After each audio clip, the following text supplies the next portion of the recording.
Guys, if there's one thing that I love, it's cheese.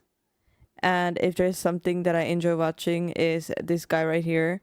Because I've done a few reactions on his videos and they're like just super funny. And people always like him as well.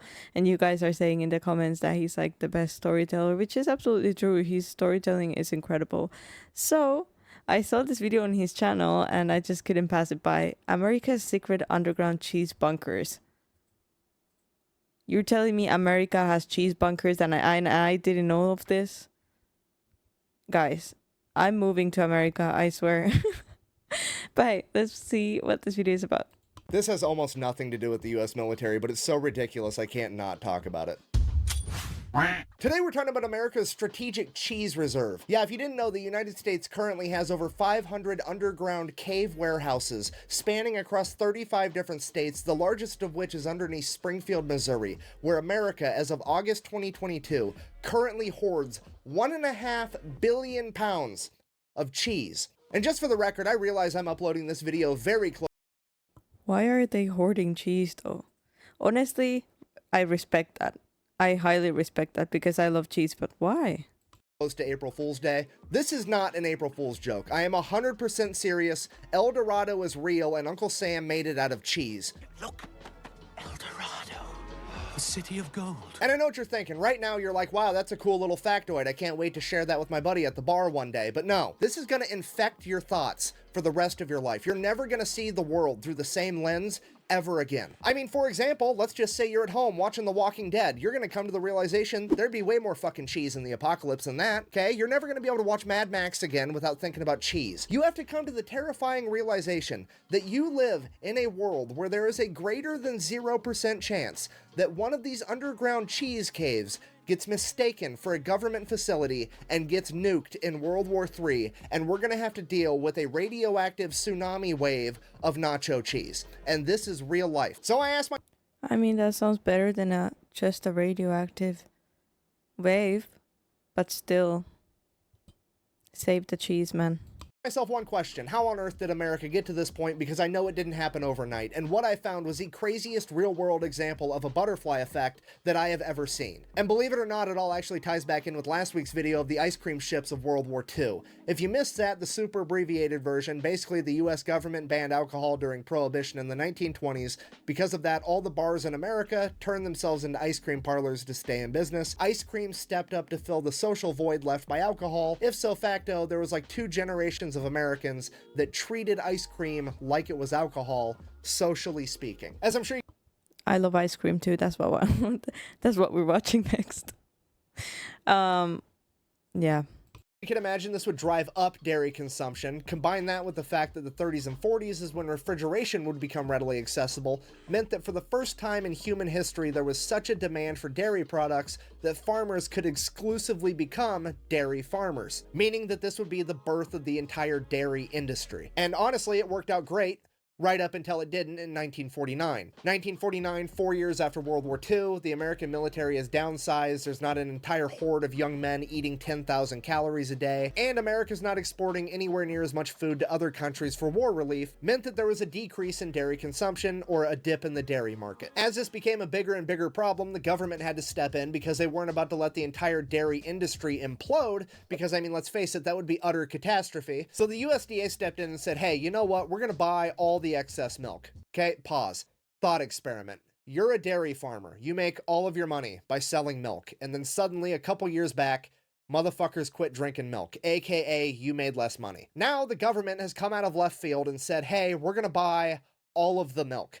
What do? You make more fucking milk. And that's exactly what happened. Yes. That would be exactly what you would do, but oh my god, that's so funny though. But yeah, I'm just like confused by all of this, and why is there still cheese bunkers? All of the milk. What do? You make more fucking milk. And that's exactly what happened. So just to be clear, there was already too much milk. Now there's definitely gonna be too much milk. So naturally, all the milk starts flowing in. The government has absolutely no idea what to do with it, so they turn it into cheese, that way it doesn't expire. That part makes sense, but now what do you do with all the cheese? They have no clue, so they just throw it underneath a mountain, ignore it, and hope the problem goes away. does cheese not expire though? It must expire at some point, right? But okay. But it doesn't go away because every single presidential administration through the 50s, the 60s, the 70s, they all continue to buy up excess milk to prop up the dairy industry, turn it into cheese, and stash it away in these caves. It literally turns into a giant political game of kick the can down the road because nobody wants to be the president that crashes the global economy by not buying enough milk while sitting on top of a mountain of cheese, which, understandable, I don't want to be that guy either. Then, fast forward to 1980, Ronald Reagan, aka the small government guy, gets elected, finds out that the US government is sitting on top of 500 million pounds of cheese and spending $1 million a day to refrigerate and store it, and he looks at this whole issue like a beaver. Oh, it's refrigerated too. I mean, I guess it must be, but damn, that's a lot of electricity. The electric bills must be booming. Looks at running water, absolutely fucking not. We can't have it. So his administration goes about figuring out the cheapest way to solve this cheese problem. Obviously, we're gonna throw it all in the ocean. However, having at least the foresight to understand that that would cause political backlash, he wanted to see how the public would receive it, so someone from his administration shows up to a White House press conference with a 5-pound block of moldy cheese and is like, hey, we got 500 million pounds of this shit. How would you guys feel if we threw it in the ocean? It'll be fun. We'll save money on cheese. We're going to find out if blue whales are lactose intolerant. It's going to be a great science experiment. The public did not go for it. They kind of felt like, hey. I mean, who would go for throwing cheese out? I think that's disrespectful. As a cheese lover, I do not agree. I mean, why don't you just give the cheese out to like the people? I don't think people would mind having a block of cheese. I mean, if they're just storing it, they're not gonna sell it. I wonder if the president gets their cheese from there. Like, does he go like every month to the bunker to get a block of cheese to put on his bread? I know I would if I was the president. Did not go for it. They kind of felt like, hey, I've paid taxes for the last 40 years. You've turned those taxes into cheese. I would at least like the cheese. So then the Reagan administration took the 55-gallon drums of cheese, cut it up into 5-pound blocks, packaged it, and spent the remainder of his administration funneling 300 million pounds of cheese into impoverished and elderly homes. And this is where we get the saying, government cheese, from. You're gonna end up eating a steady diet of government cheese and living in a van down by the river. The U.S. I'm grateful that he just responded my question right there. Okay, it was given to the people. That's nice. That's good. Way better than throwing it in the ocean. Honestly, we don't need to know if the whales are lactose intolerant or intolerant. Intolerant? Is that the word? Intolerant? Or not? I don't think that's the word, but okay. And living in a van down by the river. The U.S. government would then continue to give out government cheese until the 1990s when they seemingly ran out because as of today, all 1.5 billion pounds of underground secret cheese in America is privately owned by corporations like Kraft and Velveeta. And this is the part where I wanted to end the video on a happy note of the government made a mistake, they fixed a mistake over 50 years, happy ending. Hooray. However, it didn't really make sense because something happened in the 1990s where the government was able to stop buying the excess milk. What happened? And that's when it hit me. It was absolutely the Got Milk ad campaign, the biggest, most iconic ad campaign of all time. I mean, every cafeteria and every school in America had a bunch of posters of famous athletes with milk mustaches saying, "Got milk, drink your milk." I vividly remember commercials as a child telling me that if I didn't drink enough milk, my arms would literally No. Come on, milk is good for the bones, right? Because if I was lied to as a child and I was told, because in Finland we drink a lot of milk. Like, we drink a lot of milk.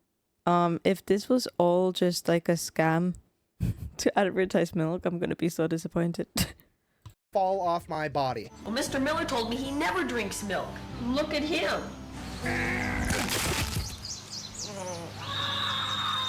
Oh, that's not good.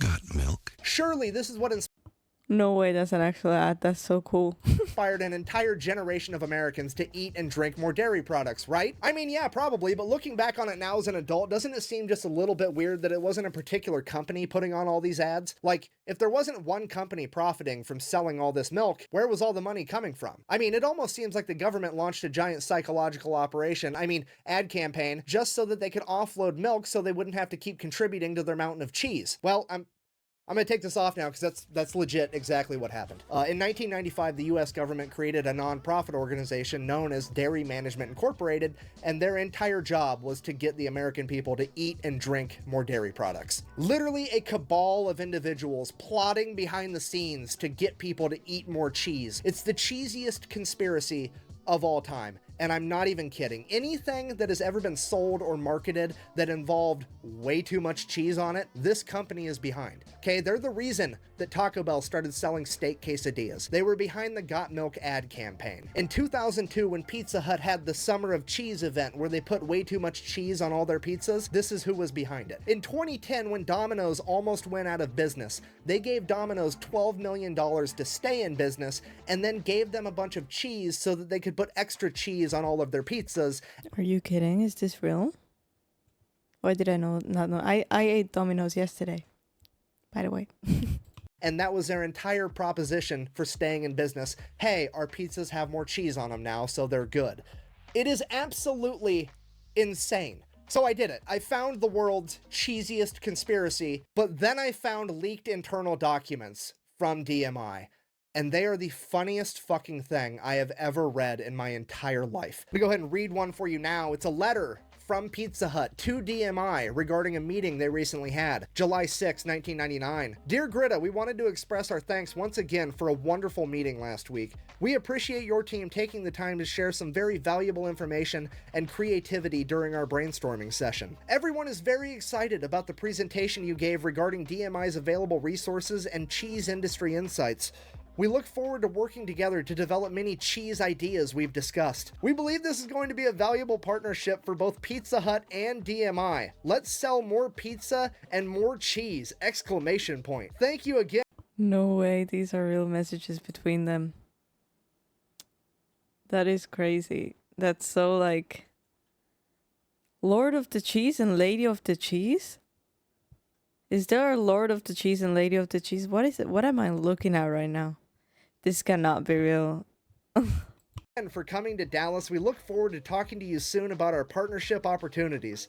We will call you next week to discuss the next steps. Sincerely, Derek, Lord of the Cheese, and Liskren, Lady of the Cheese. Even they know that this is a fucking joke. Why is this such a joke? Well, because Dairy Management Incorporated, while it is a non-profit, they don't actually have to raise money for themselves like most non-profits do because they're also a government checkoff program, which means every dairy farmer in America is legally required, whether they want to or not, to send this company money so that they can advertise on their behalf. And their annual budget is like $140 million a year, with their CEO and top level executives all making right around $1 million per year. Okay, if you're not picking up what I'm putting down, I'm trying to tell you there is a group of people in America getting paid $1 million to convince Americans that cheese is awesome. Okay, that's like trying to fucking explain to Stevie Wonder what nothing looks like and getting paid $1 million for it. He already...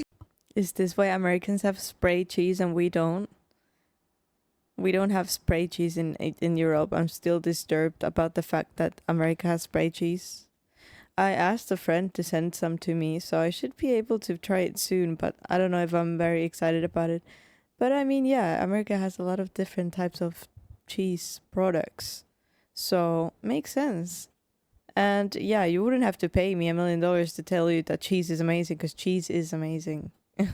fucking knows that, okay? It makes no goddamn sense. Cheese is so fucking good that it is the one thing on earth that if you are allergic to it, we're not going to say you have a cheese allergy. No, you're lactose intolerant. We're not going to say you're allergic because we all know you're going to eat that shit anyways because the consequences are worth it. Am I upset right now? A little bit. Is it because I'm jealous? Uh-huh. It's basically selling ass candles to dogs and getting paid $1 million for it. It is the most ridiculously easy job on the planet, and I'm so mad that it's not mine. Anyways, I guess if you made it this far in the Unhinged TED Talk, in conclusion, the US government banned alcohol in the 1920s. It set forth a ripple effect through time, and now some dude in 2023 has my dream job of making $1 million a year to convince people of some shit they already knew, and the US has 1.5 billion pounds of cheese hidden in an underground cave network. Fucking the more you know, I guess. Thanks for watching. Best way to support the channel is go buy some merch at thefatelectrician.com. Quack bang.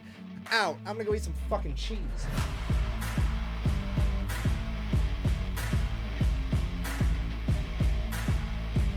I love this man's outro. That's so good. The music is so good.